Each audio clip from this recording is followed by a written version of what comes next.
আসসালামু আলাইকুম, আশা করি সবাই ভালো আছো। অনেকদিন যাবত তোমাদের কাছে কোনো বড় ভিডিও শেয়ার করছি না। পরীক্ষা প্লাস রমজান দুইটারই খুব ব্যস্ততার কারণে কোনো বড় ভিডিও আপলোড করি না, ছোটখাটো ভিডিও তোমাদের কাছে শেয়ার করি। কিন্তু আজকে ভাবলাম আজকে ইফতারে যা যা বানাবো সেই সব নিয়ে একটা লং ভিডিও তোমাদের কাছে শেয়ার করা যাক। প্রথমেই বানাবো বেগুনের চপ। তার জন্য আমি বেসনের গোলাটা রেডি করে নিচ্ছি। প্রথমে এখানে দিয়েছি বেসন, এরপর দিয়ে দিচ্ছি শুকনো চালের গুঁড়ো, সাথে দিয়ে দিচ্ছি বেকিং পাউডার, কর্নফ্লাওয়ার, লবণ, হলুদ গুঁড়ো, মরিচ গুঁড়ো, ধনিয়া গুঁড়ো আর পানি দিয়ে এবার সবটা মিশিয়ে নিচ্ছি। বেকিং পাউডার আর কর্নফ্লাওয়ার দেওয়ার কারণে 2 থেকে 3 ঘন্টা বেগুনি চপগুলো মুচমুচা থাকে, আর তাই আমি সবসময় এগুলো দেওয়ার চেষ্টা করি। আর বেসনের ডোটা আমি সবসময় ঘন রাখার চেষ্টা করি, এতে বেগুনির চপগুলো আরো সুন্দর ফুলে এবং মুচমুচা হয়। পাশে থেকে মা বেগুনটা চিকন করে কেটে দিয়েছে।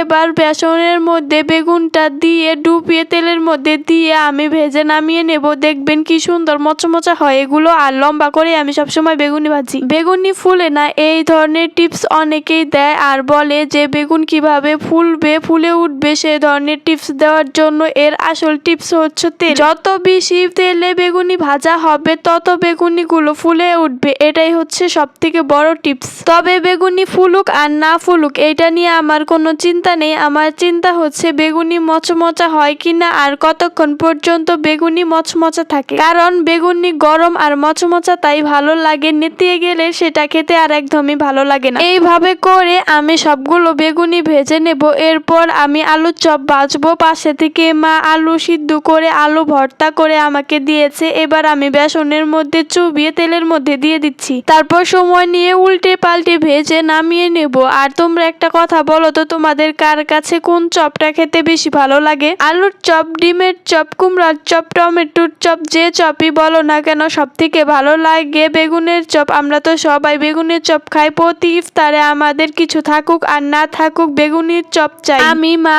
বোন সবাই আমরা বেগুনের চপ পছন্দ করি, তাই সবসময় বেগুনের চপটা বানানোর জন্য চেষ্টা করি। আর এটা খেতেও অনেক বেশি মজা। সবাই তো দেখি বেগুনের চপটাই বেশি পছন্দ করে অন্য সকল চপের থেকে। আমি এখানে আলুর চপ আর বেগুনের চপ বানিয়ে এবার বানাবো বড়া। পাশে থেকে মা ডাল বেটে এর মধ্যে পেঁয়াজ, মরিচ, সকল ধরনের মশলা দিয়ে মাখিয়ে দিয়েছে আমার কাছে। এবার আমি তেলের মধ্যে দিয়ে একে একে ভেজে নিচ্ছি। এই ডাউলের মধ্যে যারা বেশি পেঁয়াজ ব্যবহার করে সেটাকে বলে পেঁয়াজু, আর যারা কম পেঁয়াজ ব্যবহার করে সেটাকে বলে বড়া। আমাদের গ্রামে বড়াটাই বেশি বানানো হয় পেঁয়াজুর থেকে। বেগুনের চপ, আলুর চপ, বড়া, বুট রান্না করা হয়ে গিয়েছে। আজকের ভাজাভুজি এ পর্যন্তই। ফল, খেজুর, শসা এইসব দিয়ে আজকের ইফতারটা করা হবে। যাই হোক, আজকের ভিডিও এ পর্যন্ত। সবাই ভালো থেকো, টাটা।